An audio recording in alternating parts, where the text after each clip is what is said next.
¿Te ha pasado que enciendes la televisión o revisas el teléfono y lo primero que encuentras son imágenes de destrucción?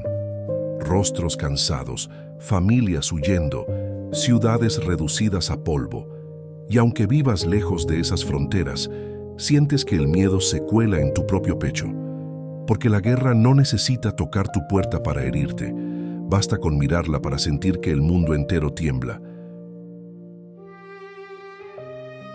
Quédate en esta reflexión. Vamos a descubrir cómo, incluso en medio de la violencia que sacude al planeta, aún existe un espacio íntimo donde sembrar sensibilidad y esperanza. Porque la paz que tanto anhelamos afuera también puede empezar en lo que hacemos adentro.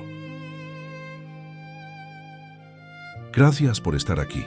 Este es un refugio. Aquí no hablamos de bandos ni de territorios, sino del ser humano que todos compartimos. Aquí no hay exigencia, solo un recordatorio de que tu ternura también es una forma de resistencia. El ruido de la guerra no solo está en las bombas, también en el silencio pesado de las noticias, en el nudo que te aprieta cuando piensas en quienes sufren, en la impotencia de sentir que no puedes hacer nada.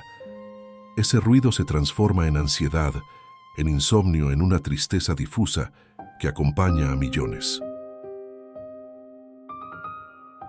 Hoy, más de 100 millones de personas han tenido que dejar atrás su hogar por culpa de los conflictos. Es como si toda una multitud invisible caminara con nosotros, recordándonos que la guerra no es una cifra lejana, es un eco que habita en la conciencia del mundo. Y sin embargo, aún en medio de esa sombra, hay destellos. Un niño que ríe corriendo tras una pelota improvisada, una vela encendida en la penumbra, una familia que siembra un árbol como símbolo de futuro. La bondad no desaparece en tiempos de guerra, se hace más visible, más urgente, más valiosa. Como la naturaleza, que sigue su curso aún en la tormenta. Los ríos fluyen aunque las piedras intenten detenerlos. Las montañas permanecen firmes mientras todo tiembla a su alrededor. Y después del invierno, los brotes se atreven a abrirse paso en la tierra más herida. La vida insiste, incluso donde parecía imposible. ¿Y nosotros? ¿Qué podemos hacer quienes no sufrimos la guerra en carne propia? Podemos cuidar la paz que tenemos para que no se erosione. Podemos elegir palabras que no hieran, gestos que no dividan, silencios que escuchen.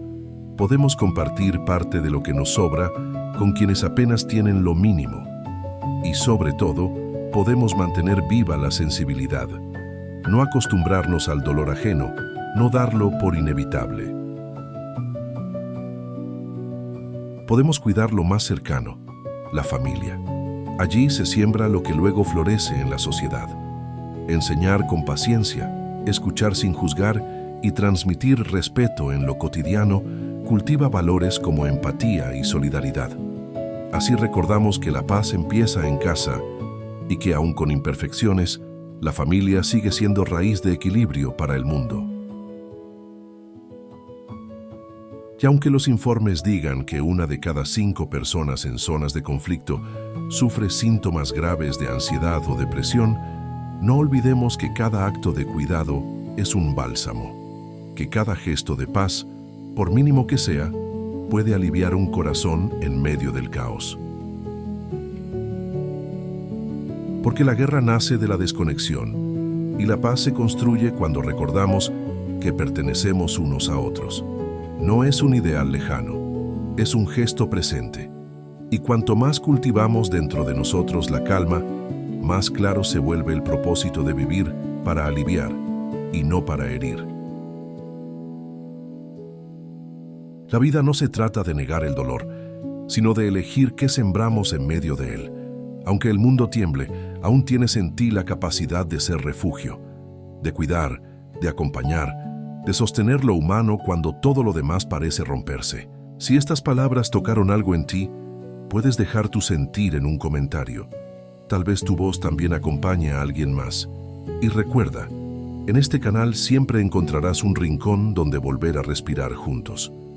te abrazo desde Luz Nómada.